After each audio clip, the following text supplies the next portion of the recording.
So, hi guys! I'm back. Magbubukas na ako ng aking Kikat Joy. So, pasensya na sa hands ko. Ako ay nag-refill ng ink. So, ayan na ang ating Kikat Joy. Medyo mabigat. Love pa help.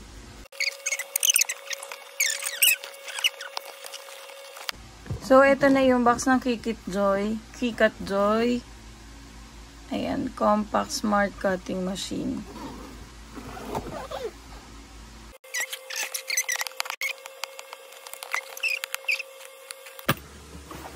Ayan, so magte-test print tayo today kasi may workshop kami ng November 20. So, sabi sa admin ng binilan ko, mag-test na. Okay. So, ito na yung ating Kikat Joy. Medyo may kabigatan din. So, yan lang yung laman niya. I think ayun yung pangbukas. Wait lang. Ang bigat eh. Ito yung power siguro. Ayun! Okay. Nandito sa loob yung ano. Malamang ito yung manual. Maya i-check natin. May marker na kasama. And then, meron din saksakan. Yan. So, other than that, wala nang laman. Yun lang. So, yun lang yung box niya. Next. Ito yung saksakan niya. So, ilagay ko lang.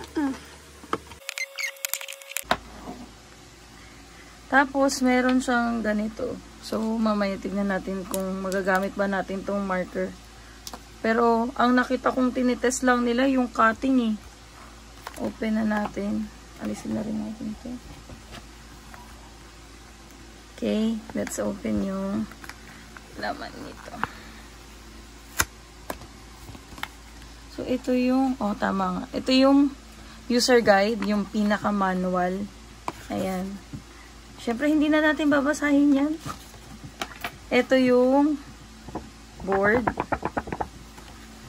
And then, we also have, ito yung kailangan ko i-download later para i-set up. And then, ang tawag pala nila dito is Smart Vinyl. Kasi meron daw ito. Meron kasing ordinary vinyl na wala dito, na kailangan ng cutting mat.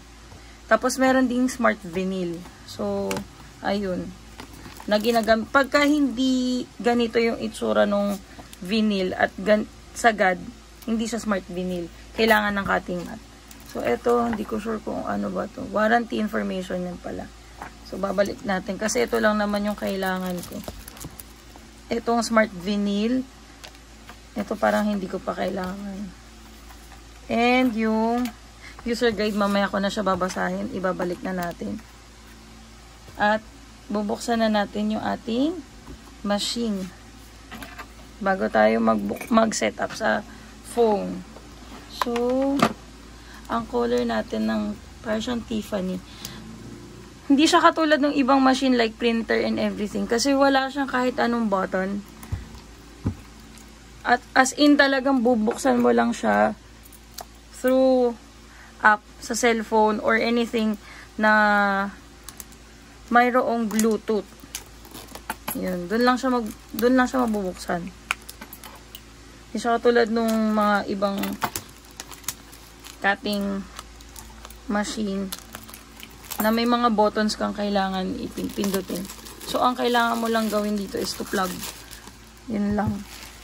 Tapos, kukontrolin mo na siya sa phone. So, hanapin natin. I think, ito lang yun. Ayan. Okay. And then, dito lang natin malalaman yung indicator if open siya. Mag-open na siya. So, ipa-plug in na natin siya. Hindi pa siya nagbubukas. Ayun.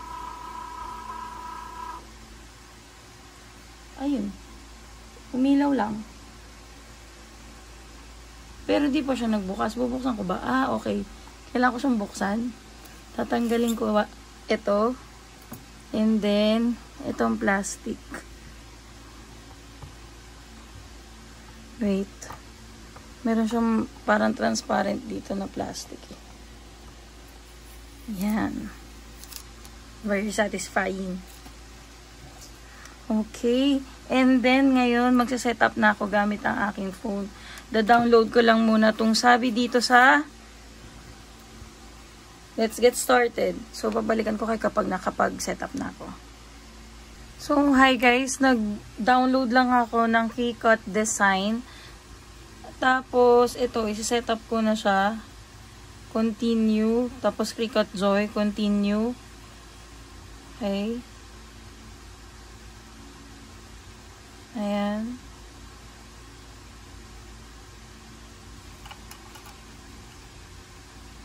So, kino-connect na natin to. Yung phone ko kasi na ginagamit is iPhone. So, pwede rin naman to sa ano. Ayan, connected na. So, let's continue. Okay, ito yung ating i-agree lang natin siya. I-activate lang natin. And then, yan.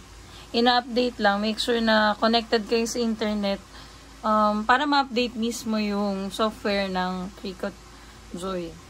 So, ayan. So, sino ba dito sa inyo yung mahilig mag-DIY? I think, magiging kasangga ko to sa pagdi-DIY. And, hopefully, ma-ROI ko agad yung pagkabili ko sa kanya. So, continue lang natin. And then, skip lang natin to kasi, ayoko magbayad. So, skip lang natin. Ayaw pa magpa-skip pa. Ayan. So, magta-try na tayo ng Cricut. So, ito yung sinasabi ko ulit, yung ipapasok natin. So, smart, ano naman na to eh. May sensor daw to. So, i-continue lang natin. Ayan, may instruction naman. So, ipapasok na natin. Ayan. Ayan na siya, nagkakat na. Yay! Ayan. Ay, hindi pa pala siya nagkakat. Ayan pa lang, ngayon pa lang. So, i-go ko na. Go. Okay. Dati pwedeng pumili ng design. Ewan ko bakit ito, Cricut lang. Oh, yung unang-una niyang ano, ayan. Cut. Wow. Bala ko pa naman dito ilagay. Pero sige, ilalagay ko na rin dyan. Ang galing. Yung iba, nakikita ko, inalalagay pa yung blade sa loob eh. Pero ito, wala naman akong ginalaw oh. As is siya. So, ayan lang din yung sinasabi ng ano. Okay, and then, ayun. I-unload lang. Unload. Unload. Okay. And then, ayan, nakikita nyo ba? Ayan, nakat niya na. Wow! So, ito naman, ang kailangan daw na gawin ay i-peel and place the decal. Doon ko ilalagay. Kaya ko yun ilagay dyan. So, continue. Yan. So, ayun. So, meron pala akong binili na mga weeding tools. Hindi pa to dumarating. Nauna pa to. So, nasugatan pa nga ako dun sa isang weeding tool ko eh. So, ito yung, hindi ko alam, basta ito yung weeding tool na pantanggal. Parang di pa nga pantay yung pagkakalagay ko ng smart ano yun. Paano ba ito ikabit? Ay, kailangan pala ng transfer paper. So, tatanggalin ata ito pa ganyan. Oh, wow! Ano ba yun? Tama ba? Wee! Siyempre, first time ko din magganto. So, ayan. So, pantulong lang din siya dun sa mga, ano, ayan. So, kailangan ng transfer paper pag ginagawa yung mga ganito. Kasi, katulad niyan, may letrang I. So, ayan. Tatapon na natin. Ang ganda ng, ano nila, vinyl. Sigurado mahal to. Tapos, kuha tayo ng transfer paper. May, ano kasi kami, may workshop kami. Tapos, meron ng libre dito na mga, ano, ang tawag dito, materials. Eh, I think, may nakita ko, ayan no, transfer paper to, alam ko eh. So, hihiram ako. Para makabit ko yung Cricut doon. Pwede naman siguro yun. Kasi meron akong workshop sa sa 20. So, gupitin ko lang. Ayan. Hindi kasi ito malilipat nang hindi ko nilalagay ito.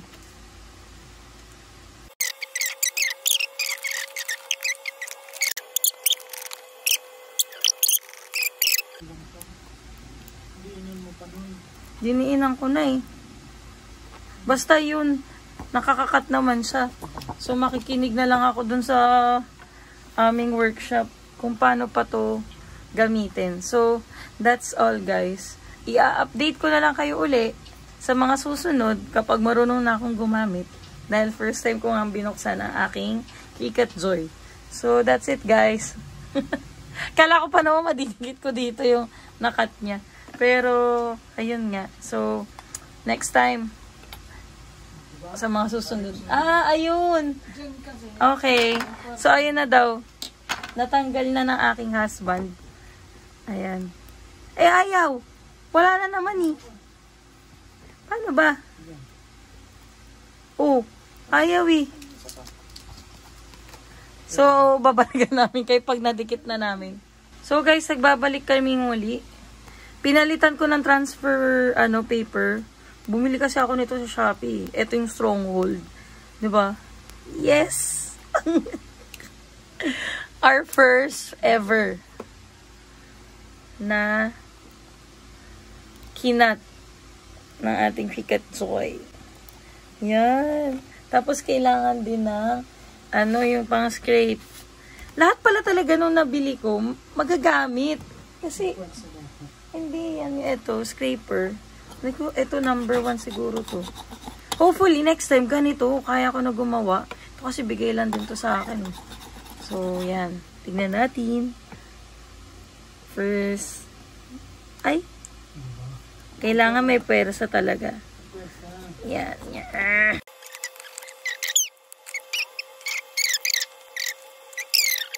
Babalikan ko na lang pag nakabit na. Yes! Finally, ayan na siya. Ang linis ng cut, no? Sobrang ganda ng cut ng Cricut. So, I think magiging maganda yung mga susunod ko na projects. Aaralin ko lang mabuti talaga yung pagpapagana sa kanya. So, update ko na lang kayo guys and see you on our next video. Bye!